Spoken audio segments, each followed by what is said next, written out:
Hi guys, welcome back to my channel. If you're new, a warm welcome to you as well. In today's video, we will be talking about some apartment hunting tips.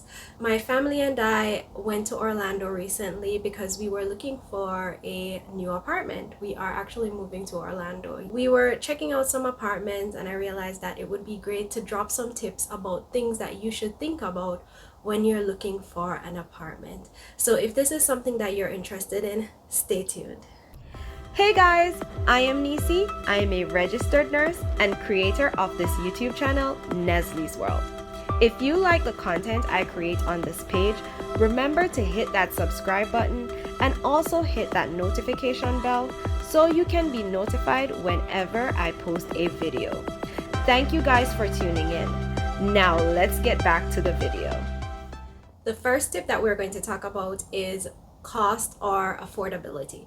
When you're looking for an apartment, you have to make sure that you have a number that you are working with or a price that you're working with, because you don't want to spend too much on rent, because at the end of the day, we all have a goal in life, and if we are investing so much money into our apartment, we won't be able to find money to do other things in our life, right? So if I am going to be making, say, $3,000 a month I would not want to spend $2,000 on rent.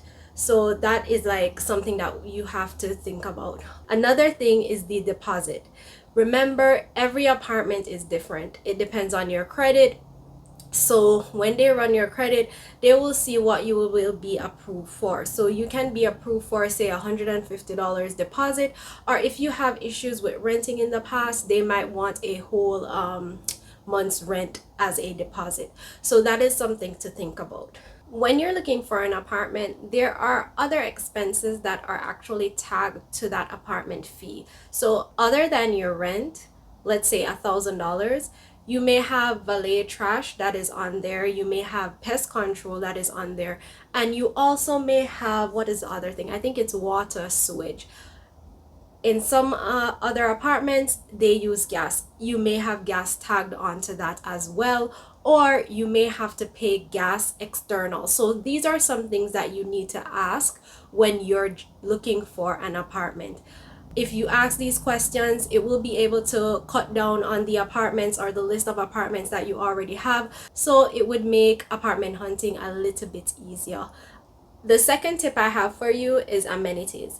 Some of these apartments have very beautiful amenities. Some of these outdoor amenities include a swimming pool, it may be an indoor gym, it may be a basketball court, it may be a tennis ball court. It has so many things, an indoor theater, like all these different things that might like grab you to want to choose these apartments.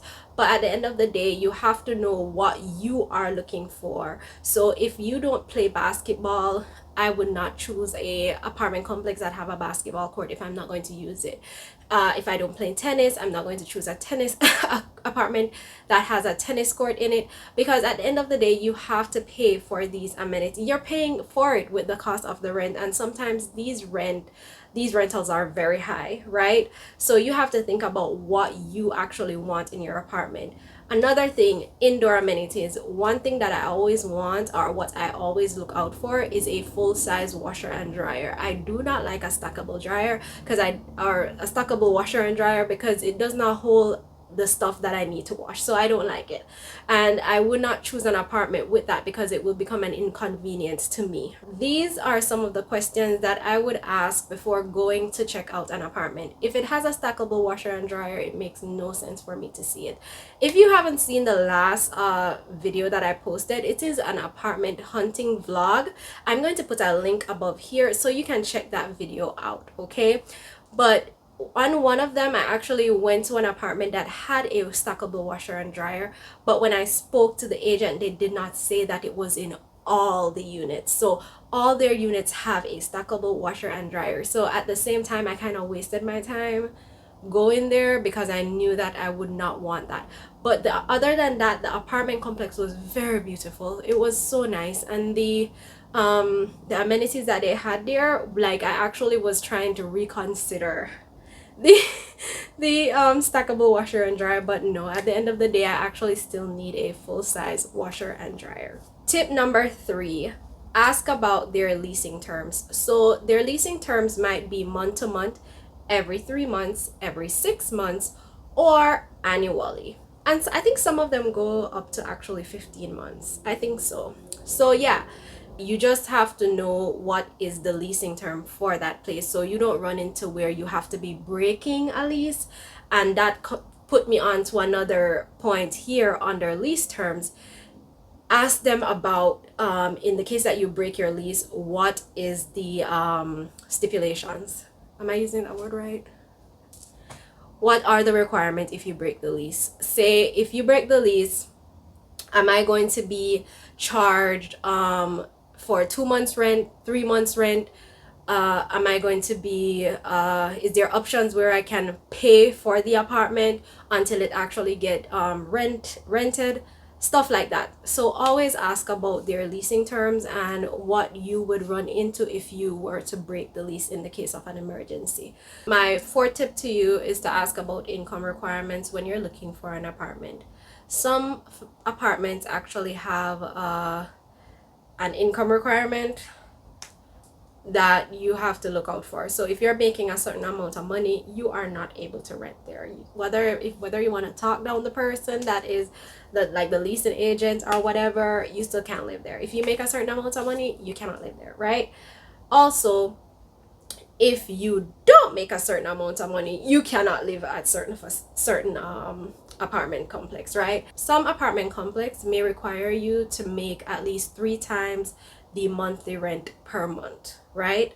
So if you're not making that, they will ask you about other stuff. Some apartment may ask you for 3 bank statements, like 3-month bank statement reflecting the amount for the duration of your lease. So if you have that amount, say your rent is $1,000 and you're looking to rent for a year, they want to see a bank account reflecting $12,000, right? So sometimes they may ask that. They may also have other few income requirements if you don't meet any of those two.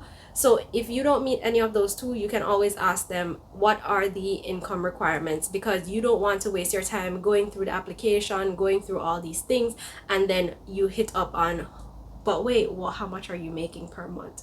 Or how much do you have this amount in savings for the duration of your lease? So these are some things that you want to ask when you're looking for an apartment. And the last tip I'm going to leave you with today is ask them about modifications. Say you come into the apartment and you don't like the color of the apartment, ask them if you can paint the apartment. Some apartments actually offer you like 3 colors that you can choose when you're about to move in. So you can choose those colors, and sometimes it may come at a cost to you.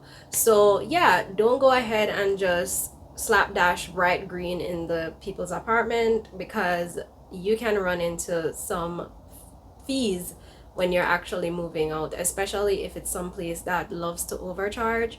You may be running into a lot of money when you need to get that off, or you can always get it off yourself before you leave, whatever works. But always ask them about modifications so you don't run into fees when you are ready to skedaddle out. Okay, if you made it to the end of this video, thank you so much for watching. If you like the content that I'm creating on my channel, remember to hit that subscribe button, and also remember to hit that notification bell so you can be notified whenever I post a video. Guys, I can't believe I'm at 249 subscribers. Let's get it up to 300. If there is a video that you like, that you think someone else will learn from on my channel, remember to share that video with them. Whether it's a friend, whether it's a family member, whether it's a stranger, share that video with them. So yeah, so we can build together. Again, guys, thank you so much for watching. Bye.